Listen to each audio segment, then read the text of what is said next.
Hello students, आज हम आपको 12th क्लास की फिज़िक्स का यूनिट फर्स्ट इलेक्ट्रोस्टैटिक्स का चैप्टर फर्स्ट करवाएंगे, जिसमें हम आपको अभी बताएंगे इलेक्ट्रोस्टैटिक की सबसे पहले डेफिनेशन बताएंगे। इलेक्ट्रोस्टैटिक्स होता क्या है? Electrostatic it is the study of the charges at rest. Electrostatic charges जब रेस्ट में होते हैं उनकी स्टडी को कहा जाता है इलेक्ट्रोस्टैटिक। एक फिज़िक्स की एक ब्रांच है। It is also called frictional electricity, और इसको हम फ्रिक्शनल इलेक्ट्रिसिटी भी बोलते हैं। फ्रिक्शनल इलेक्ट्रिसिटी क्यों बोलते हैं? क्योंकि कुछ चार्जेस होते हैं जो इंसुलेटर में भी प्रोड्यूस होते हैं जब उनको रब किया जाता है, जब एक दूसरे के साथ। जैसे एग्जांपल में हम क्या करते हैं, जब किसी स्केल को अपने बालों से रब करते हैं, फिर उसमें छोटे छोटे कागज़ के टुकड़ों को अट्रैक्ट करने की प्रॉपर्टी आ जाती है, तो वो क्या होते हैं? वो इंसुलेटर्स होते हैं। पर जब हम रब करते हैं तो उनमें इलेक्ट्रोस्टैटिक फोर्स पैदा हो जाती है, एक तरह की इलेक्ट्रिसिटी पैदा हो जाती है, जिसे हम फ्रिक्शनल इलेक्ट्रिसिटी कहते हैं। तो नेक्स्ट है हमारा इलेक्ट्रिक चार्जेस क्या होते हैं। The additional property of proton and electrons which gives rise to electric forces between. एक ऐसी प्रॉपर्टी होती है प्रोटॉन और इलेक्ट्रॉन्स में जिनकी वजह से इनमें क्या होती है, इलेक्ट्रिक फोर्स जनरेट होती है, जिसे हम इलेक्ट्रिक चार्जेस कहते हैं, उस प्रॉपर्टी को। अब इलेक्ट्रिक चार्ज क्या है? एक स्केलर क्वांटिटी है। कौन सी क्वांटिटी है? स्केलर क्वांटिटी है। और एलिमेंट्री चार्ज ई, इसकी वैल्यू आपको लर्न रखनी पड़ेगी 1.6 इंटू 10⁻⁻19 कूलम। और अब ऐसा यूनिट क्या है चार्ज की? वो है कूलम। प्रोटॉन के पास कितना चार्ज होता है, इलेक्ट्रॉन के पास कितना चार्ज होता है? दोनों के पास सेम चार्ज होता है, मैग्नीट्यूड दोनों का सेम है, बट साइन ऑपोजिट है। प्रोटॉन का पॉजिटिव में 1.6 इंटू 10⁻⁻19 कूलम है, और इलेक्ट्रॉन का -1.6 इंटू 10⁻⁻19 कूलम है। काइंड ऑफ चार्जेस, चार्जेस कितने तरह के होते हैं? दो तरह के होते हैं, एक पॉजिटिव एक नेगेटिव। किसी भी चीज़ के ऊपर चार्ज आने का कोज क्या है? कोज ऑफ चार्जिंग क्या है? The cause of charging is either loss और गेन ऑफ इलेक्ट्रॉन। जहाँ तो गेन हो रहे हैं इलेक्ट्रॉन, जहाँ लॉस हो रहे हैं इलेक्ट्रॉन। जब हम रब करते हैं किसी न किसी चीज़ को एक दूसरे के साथ, तो क्या होता है, चार्जेस जो इलेक्ट्रॉन्स हैं वो एक दूसरे से एक जगह से दूसरी जगह जाते हैं। मतलब जिसमें लॉस होते हैं इलेक्ट्रॉन वो पॉजिटिव चार्ज हो जाता है, और जिसमें इलेक्ट्रॉन गेन होते हैं वो नेगेटिव चार्ज हो जाता है। तो इस तरह आपको पता चला कि चार्जिंग का कॉज क्या होता है। जहाँ पे लॉस ऑफ इलेक्ट्रॉन होते हैं जिस तरफ, वहाँ पे पॉजिटिव चार्ज आ जाता है, और जहाँ पे इलेक्ट्रॉन गेन होते हैं वहाँ पे नेगेटिव चार्ज आ जाता है। अभी two kind of charges developed हम पता करेंगे रबिंग के ऊपर। समझ लो कि हमारे पास एक ग्लास रोड है, एक सिल्क क्लॉथ है।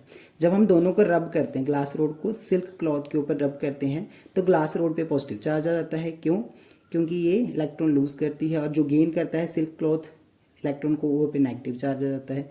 उसी तरह कुछ और एग्जांपल्स हैं, जैसे फेनल कैट और स्किन की, एबोनाइट रोड की। तो मैंने बता दिया है जो पॉजिटिव चार्ज आएगा जिन रब करने से वो इधर लिखे हैं, जिनके ऊपर नेगेटिव आएगा वो इधर लिख दिए हैं। नेक्स्ट है प्रॉपर्टीज ऑफ चार्जेस। चार्जेस के अंदर प्रॉपर्टीज क्या है, इनकी क्या क्या खासियत है? तो first properties, like charges repel. Like mean same charges repel करते हैं। जैसे पॉजिटिव पॉजिटिव आपस में रिपेल करेंगे, नेगेटिव नेगेटिव आपस में रिपेल करेंगे।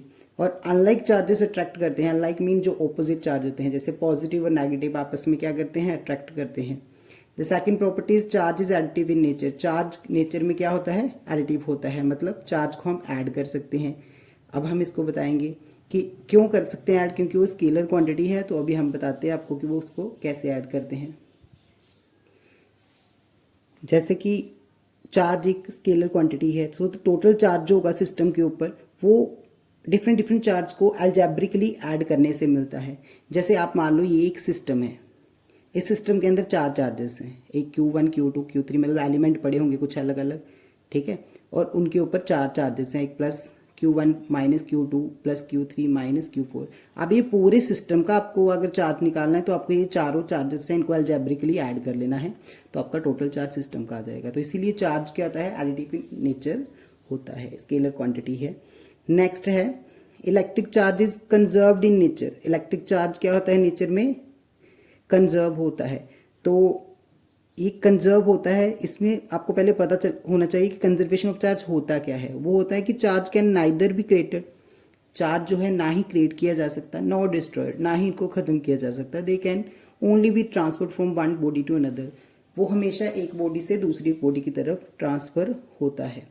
तो इसको ना खत्म किया जा सकता, ना बनाया जा सकता। और दूसरे शब्दों में हम ऐसे भी बोल सकते हैं कि total charge of the of an isolated system, कोई भी सिस्टम जो कि आइसोलेटेड सिस्टम है, वो अलग है, किसी और की अटैचमेंट में नहीं है, ऐसे सिस्टम पे जो टोटल चार्ज है वो हमेशा क्या रहेगा, कांस्टेंट। ये हम आपको एक एग्जांपल की मदद से समझाते हैं। जैसे देखो ग्लास रोड है, एक सिल्क है, दोनों के ऊपर कोई चार्ज नहीं है, 0 चार्ज है, तो इसका टोटल चार्ज 0 है। बट जब हम रब करते हैं तो ग्लास रोड पे पॉजिटिव चार्ज आता है और सिल्क पे नेगेटिव, तो जितना ग्लास पे पॉजिटिव आएगा उतना ही सिल्क पे नेगेटिव आएगा। तो अब हम टोटल चार्ज इनका ऐड करते हैं, तब भी हमारा plus Q minus Q is equals to 0। तो मतलब total charge before rubbing and total charge after rubbing same ही रह रहा है। तो इसका मतलब ये होता है कि टोटल चार्ज जो है कंजर्व है नेचर में, मतलब सिस्टम का जो टोटल चार्ज है कोई भी आइसोलेटेड सिस्टम का, वो हमेशा कांस्टेंट रहेगा। Fourth one, electric charge is quantized in nature. Charge जो है वो नेचर में क्वांटाइज्ड है। क्वांटाइजेशन का मतलब क्या होता है पहले वो देखेंगे। क्वांटाइजेशन का मतलब कि कोई भी इलेक्ट्रिक चार्ज है किसी भी बॉडी के ऊपर, वो इंटीग्रल मल्टीपल होगा ई का। ई क्या था, एलिमेंट्री चार्ज, जिसकी हम वैल्यू हमने पढ़ी थी 1.6 × 10⁻⁻19 कूलम। तो ये चार्ज की क्वांटाइजेशन होती है कि चार्ज अगर किसी भी बॉडी पे है तो वो ई के मल्टीपल में होगा, ई के इंटीग्रल मल्टीपल में होगा। जैसे मैथमेटिकल फॉर्म में हम बोल सकते हैं Q equal to N E. N क्या है, कोई भी इंटीजर है, 0 +-1 +-2 एटसेट्रा। और ई क्या है, यहाँ पे एलिमेंट्री चार्ज है जिसकी वैल्यू 1.6 × 10⁻⁻19 कूलम है। इस क्वांटाइजेशन का कोज क्या है, क्यों किसी भी बॉडी के ऊपर जो चार्ज होता है, चाहे हमारी बॉडी आपकी बॉडी, किसी भी बॉडी के ऊपर जो चार्ज होगा वो ई का मल्टीपल ही होगा, इंटीग्रल मल्टीपल ही होगा। वो रीज़न यही है क्योंकि जो इलेक्ट्रॉन ट्रांसफ़र होते हैं ना रबिंग करने के वक्त, वो integral number of electron transfer होते हैं। एक बॉडी से दूसरी बॉडी में जब इलेक्ट्रॉन जाएंगे वो इंटीजर की फॉर्म में जाएंगे, तो इसीलिए उसके ऊपर चार्ज भी जो होता है वो इंटीजर की मल्टीपल में ही होता है। और एक स्पेसिफिक नोट है कि अगर हम क्वांटाइजेशन इग्नोर कर सकते हैं, पर किस केस में, जब मैक्रोस्कोपिक चार्जेस को डील कर रहे हैं, जो बड़े बड़े चार्जेस को अगर हम डील कर रहे हैं तो हम क्वांटाइजेशन को इग्नोर कर सकते हैं, क्योंकि उसमें ई की वैल्यू क्या होती है, बहुत ज़्यादा छोटी होती है, और एन नंबर ऑफ इलेक्ट्रॉन्स जो होते हैं बहुत ज़्यादा होते हैं उसमें। तो इसलिए मोस्ट प्रैक्टिकल सिचुएशन में हम क्या करते हैं, ज़्यादातर इग्नोर कर देते हैं क्वांटाइजेशन ऑफ चार्ज को। इसमें एक नेक्स्ट क्वेश्चन है, which is bigger, a coulomb और a charge on an electron. Coulomb बड़ा होता है जो चार्ज, तो obviously 1 coulomb is bigger than a charge on, क्योंकि 1 कूलम में 1 चार्ज है और एक इलेक्ट्रॉन पे कितना चार्ज होता है, 1.6 10⁻⁻19 कूलम। तो 1 कूलम इज ग्रेटर, इसीलिए ये बड़ा होता है। How many electrons in 1 coulomb, 1 coulomb में कितने इलेक्ट्रॉन्स आते हैं, तो वो क्वांटाइजेशन ऑफ चार्ज की मैथमेटिकल एक्सप्रेशन से हम निकालेंगे। Q equal to N E, यहाँ पे चार्जेस कितना है 1 कूलम, एन हमें नंबर ऑफ इलेक्ट्रॉन निकालने हैं, ई चार्ज ऑन एक इलेक्ट्रॉन पे कितना 1.6 × 10⁻⁻19, ये दूसरी साइड जाके डिवाइड हो जाएगा।